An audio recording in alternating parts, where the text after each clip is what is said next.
எல்லார் வீட்லேயும் இந்த கோ டு டிஷ் அப்படின்னு சொல்லிட்டு ஒன்று இருக்கும். எங்கள் வீட்டில் வந்து அந்த அரிசி பருப்பு சாதம். எங்கேயாவது வெளியே போயிட்டு லேட்டாக வரோம், என்ன சமைக்கிறதுன்னு தெரியலன்னா இந்த அரிசி பருப்பு.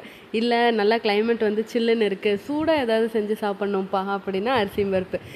சமைக்கவே பிடிக்கல, முடையாக இருக்குது சமைக்கிறதுக்கு, ஆனாலும் ஏதாவது சமைச்சு தான் ஆகணும், சரி ஈஸியாக செய்யணும், ஒன் பார்ட்டில் அரிசி பருப்பு. இப்படின்னு எல்லா சுச்சுவேஷனுக்கும் பொருந்துகிற மாதிரி ஒரு சாப்பாடு இது.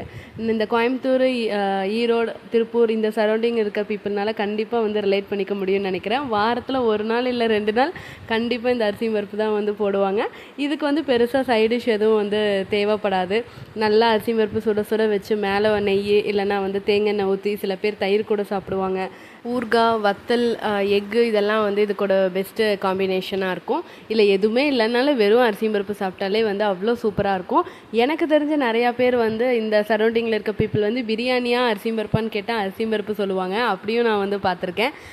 ஸோ உங்கள் வீட்டில் இந்த மாதிரி வந்து கோ டு டிஷ்ஷுன்னு ஏதாவது இருக்கா? இல்லை உங்களுக்கு அரிசி பருப்பு பிடிக்கும், நீங்களும் இந்த மாதிரி அடிக்கடி செய்வீங்க அப்படின்னா கண்டிப்பாக வந்து கமெண்ட் பண்ணுங்கள்.